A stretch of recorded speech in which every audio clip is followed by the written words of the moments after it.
Good day everyone. Today I will be discussing the Philippine Professional Standards for Teachers or PPST and the different career stages of teachers. This topic helps us understand how teachers grow professionally and how teachers' competence is developed over time. But before that, let's define our learning objectives. So at the end of this lesson, we aim to understand three things.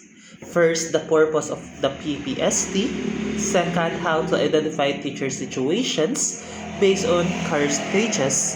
And third, we will reflect on our own professional growth as a teacher. Okay, so let's have our introduction. Quality teaching is essential for an effective education system. That is why teachers must continuously improve their knowledge, skills, and professional practices. Yeah. Professional standards guide teachers in developing their competence and becoming more effective educators throughout their career. So what is PPST? When we say PPST or the Philippine Professional Standards for Teachers is the national framework that describes that teachers should know, value, and be able to do. It sets clear expectations for professional competence and guides teachers development. It was developed by the Department of Education of the Philippines to ensure quality teaching across the country. So what is the purpose of PPST? So the PPST serves several important purposes. So first, it guides professional development, supports teachers' evaluations, also helps in promotion and career advancement, analyzes teachers' education programs with professional standards. In short, it ensures that teachers continuously grow and improve. So, PPST has its domain. So, to describe teacher competence clearly, the PPST is organized into 7 domains. So, we have content, knowledge, and pedagogy, learning environment, curriculum planning, assessment and reporting, community linkages and professional engagement, and then professional growth and professional development. So these domains represent the major areas of teaching, practice, and contribute to effective instruction and student learning.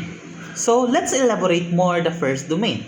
So the first domain, it is the content, knowledge, and pedagogy that is focused on this different strand.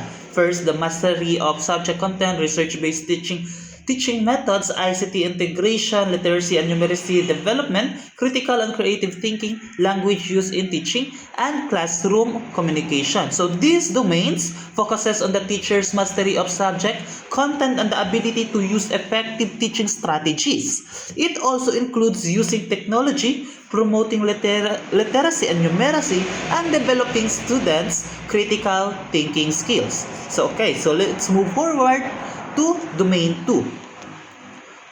Domain 2, it talks about learning environment. Ensures a positive classroom through this following strand. First, the learner safety and security. Second, fair learning environment, followed by the classroom management, active learner participation, purposeful learning, and behavior management. Sorry for that. So this domain focuses on creating a safe, organized, and supportive classroom teachers. Teachers must manage behavior, of course, encourage participation, and ensures that learners feel secure and motivated to learn. So that is that domain 2. So now let's have the domain 3, diversity of learners. So teachers respond to learner differences. It's have the different strand, which is the gender needs, strengths, and interests, cultural and socio-economic background, learners with disabilities and giftedness, learners in difficult situations, and indigenous learners. So this domain recognize that learners are different. Teachers must consider students' background, abilities, and experiences, and adjust instruction to meet the diverse needs of our learning. So that's the domain 3. So let's have domain 4, the curriculum planning.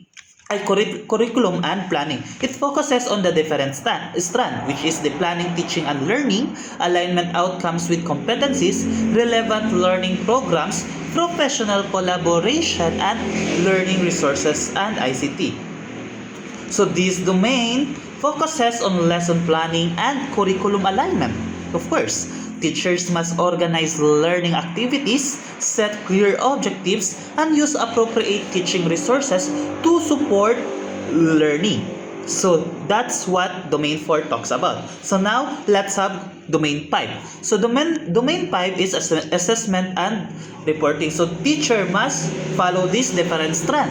Design appropriate assessment, monitor learners' progress, provide feedback, communicate results to stakeholders, and then use data to improve.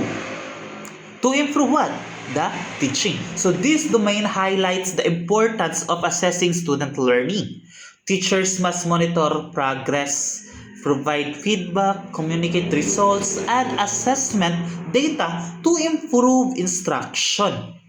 So understand. So that's the domain 5, which is the assessment and reporting. So let's have domain 6. So domain 6, the community linkages and professional engagement. It includes this following strand. First, community responsive learning environment, parent and stakeholder involvement, professional ethics, and school policies and procedures. So, this domain emphasizes collaboration. So, naay dapat collaboration. So, teachers should work with parents, communities, and colleagues while maintaining professional ethics and following school's policy. So, now, let's move forward to the last domain, which is the domain 7. So, domain 7, personal growth and professional development. So, it focuses on this following strand: teaching philosophy, professional dignity, collegial relationship, reflective practice, professional goals. So, this domain focuses on continuous improvement. Teachers reflect on their practice, build professional relationship, and set goals for lifelong learning. So, that's the 7th domain. So now let's move forward to career stages in the PPST. So teacher develop does not happen instantly. So dili siya diretso. It progress over time through experience and continuous learning. The PPST identifies 4 career stages that describes how teachers grow professionally. These are the beginning teacher, profession teacher, highly profession teacher, distinguished teacher. So take a look of this table. As shown in this table, the Philippine Professional Standard for Teachers describe 4 career stages that represent the teacher's professional growth over time. Each stages that represent a teacher professional growth over time, each stages reflects increasing levels of competence, responsibility, and leadership.